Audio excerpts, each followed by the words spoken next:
Once upon a time, in a small village in India, there lived a young boy named Rahul. He was the only son of his parents and was deeply devoted to the teachings of the Buddha. He had grown up reading stories about the Buddha's life and teachings and was very interested in living a life of enlightenment. Despite being a devout Buddhist, Rahul had been struggling with his thoughts and feelings for a while. Though he had chosen to live a life of celibacy, his mind was often filled with thoughts and images of a sexual nature. He was also struggling with a growing compulsion to masturbate. He felt ashamed of these thoughts and feelings and was desperate to find a solution. He knew that he could not ignore them, and he also knew that he could not give in to them. He was determined to find a way to overcome them. One day, Rahul decided to go to the Buddha and seek his advice. He made the long journey to the Buddha's monastery and asked for an audience with him. The Buddha agreed to see him and asked him to explain his problem. After listening to Rahul's story, the Buddha smiled and said, "You are not alone, Rahul. Many people struggle with these thoughts and feelings. The important thing is to understand why you are having them and to find a way to manage them." The Buddha then went on to explain that the source of these thoughts and feelings was our mind. He said that the mind is like a wild horse and that it can be hard to control. The Buddha also explained that it is important to be kind and compassionate to ourselves when we are struggling with these thoughts and feelings. He said that it is important to remember that we are not bad or wrong for having them, but that it is important to find healthy ways of managing them. Overcoming sexual thoughts and masturbation can be challenging, but it's important to remember that both are natural aspects of human sexuality.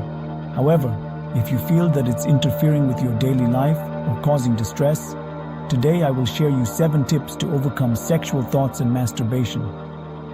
Buddha began to explain. Number 1.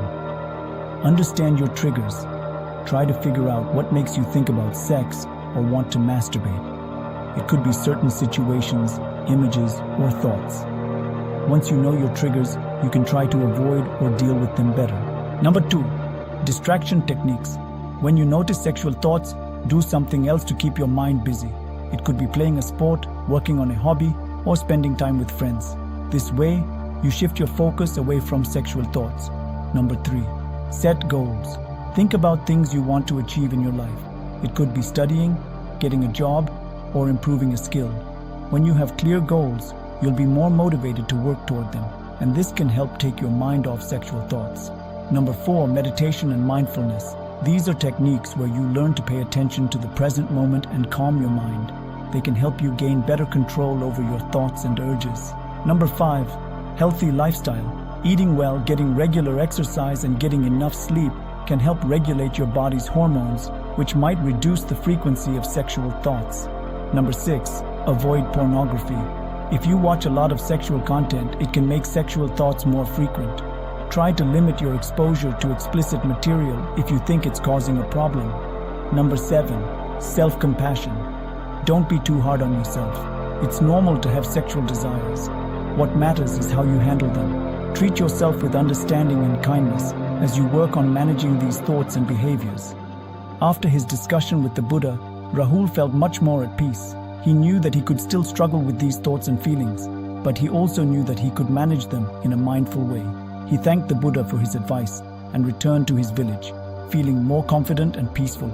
Throughout the rest of his life, Rahul continued to practice the lesson taught by Buddha when he was struggling with his sexual thoughts and masturbation. He never gave in to them and was eventually able to overcome them. Though Rahul's story may seem simple, it serves as an important reminder that we can all find peace and contentment by being mindful of our thoughts and feelings and practicing self-compassion.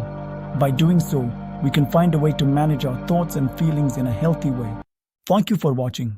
If you enjoyed the story, then don't forget to like, share, and subscribe, and also remember to press notification bell so you never miss an update.